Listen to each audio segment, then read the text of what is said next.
I rise to speak to my amendments 216 and 318 of this group.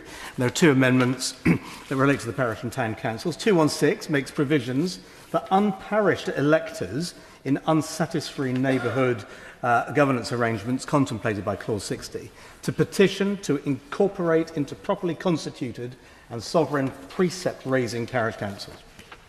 Separately, my 318 applies to those largest town councils, most of which have been wholly or in part districts, billing authorities before, but henceforth will be unconstrained in their ability to raise council tax. So to turn first to my Amendment 216. My Lords, in committee, the penny dropped for the first time that insofar as those parts of England that were former county boroughs, 20% of the landmass, so much greater per population, such as Kingsley and Ipswich or Great Yarmouth, or new towns like Stevenage, home to the noble lady the Minister, would be in the most part unparished and thus second-class citizens in the new arrangements. So that's what's recommended by the Amendment 214 in the name of Baroness Scott of Bybrook, Lord Jameson and Lord Shipley, which I endorse entirely. I have no problem with those. But I do think we need to go further and move beyond the simple promotion of parish councils to the right for unparished areas to become parishes if the measures in Clause 60 are found to be unsatisfactory. The government tells us that community or neighbourhood governance will be provided by councillors from the parent unitary authority in unparished areas. Those of us who've been around for a while have heard that duck quack before. We know that these structures are just talking shops with no resources, capacity or status. This is what we discovered in committee.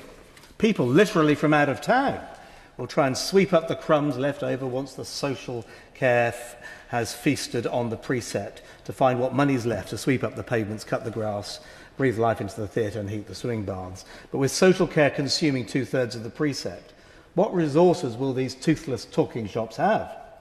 These are the things that the larger parishes do, with the consent of their parishioners to raise a precept. I make no apologies for talking about Norfolk. There are 900 parishes. There are some 10,000 nationally. And when Labour gets its way, 20% of England will be disenfranchised and have no parish at all. No money or say in, for the most part, how England is run. The whole of Ipswich, for example, or Oxford. The so-called strategic authorities and the mayor aren't going to be interested in the carnival floats, the local antique street market, the food festival, those local culture groups that town and parish councils spawn. The civic life of town mayors will evaporate altogether with their soft convening and ribbon-cutting powers. No, they will go the way of the local pub, the park cafe and the high streets in the vandalisation of High Street Britain. Don't talk to us about pride in place when they disband that whole panoply of civic life, the sheriff, the burgesses that illuminate our nation's story. No, under the dismal and undemocratic Clause 60, the unitary and its councillors will hold all the cards, the budget, the representation and the staff to hold everyone else over a barrel because there isn't a parish council. And of course they will have no incentive to cede powers either. All the incentive, on the other hand, to hoard powers and pet projects. So my amendment offers hope to these places, to reject the way in which this bill creates sock puppet sinecures for out-of-town councillors from miles away, where an appointed community council is established. Those residents can petition to incorporate, to create the empowerment that this bill purports to foster and encourage, to create that town and parish council with proper elections and with a proper budget and a precept that local people can vote on and endorse, not to rely on the cast-offs from the social care monster, the LGR costs and the debts recast and the pension fund liabilities that have eaten the rest. I want to help people make their part of England better, more local, more responsive, more accountable. And my amendments give hope for the democracy for these places, the cathedral cities, the coastal communities and the new towns, places like Stevenage, and for the other part, Galston, from where I take my territorial designation within the historic county borough of Great Yarmouth. Now, I will listen closely to the rest of the debate, and I may signal my intention to divide on the House on this, because I think the requirement and the ability for local people to force incorporation of their neighbourhood arrangements is important. Now, to move on to the council tax for our largest town councils, I will be brief. Many of the former principal authorities, districts, may become parishes under the new arrangements, or perhaps not, unless my Amendment 216 is carried. Charging council tax, these areas will benefit from formula grant, where they've been districts, they've been able to benefit from formula grant, redistributed business rates, and whatever the local government finance system has delivered. But there's a real risk that the parishes will be suckered into taking many of the expensive cast-offs from the Home Authority in a deliberate cost shunt. Parks, playgrounds, theatres, moorings, cemeteries, and all manner of public buildings will be flipped onto these parishes, and they will need to find space in their precept to pay for them, but they'll be on their own because they'll have no central support, just living hand to mouth. And my noble friend, the Lady Scott, hates me using this example, but the facts speak for themselves. Council tax in Salisbury Town Council is up 44% in just 4 years. The Band D is £383.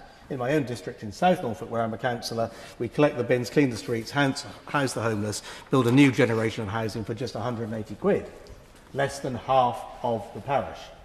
And the problem with this bill is that it lumps tiny little Howe in my own ward, a hamlet of 50 souls, in with the village of Hempnell, where we will welcome the new vicar, Austin I should have practiced this.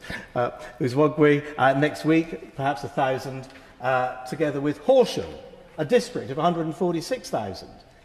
In law, all will be equivalent. Places of 50 to 150,000. And that's crazy, because there is no equivalence between Howe and Horsham, but the people of Horsham need to be spared what has been visited on the residents of Salisbury. So my amendment will create a new subclass of third-tier authority, a population of 50,000, or where the precept exceeds 1 million, so that they fall under the same budgetary constraints as the larger principal authorities. Now, I don't want you to think this is anti-town or anti-parish. In fact, quite the reverse. The wholesale reconditioning of local government is already going to cost a bomb, and to create those perverse incentives to pass off the expensive stuff to those parishes. So my amendment will strengthen their hand in the negotiations as part of LGR, so that parishes will be able to push back and say no. If they don't think they can afford these gift horses, having looked them in the mouth, they will not have to take them on. So I'm seeking to strengthen local democracy and accountability and put the largest parishes on a proper financial footing, so they can do the work they do at a price residents can afford. This isn't the dig at parishes. They do a lot of work, valuable work, that's at the level closest to the people. But with this amendment, I have their back, because it'll stop those councils with the broadest shoulders from imposing liabilities and cast-offs on those with the most limited means.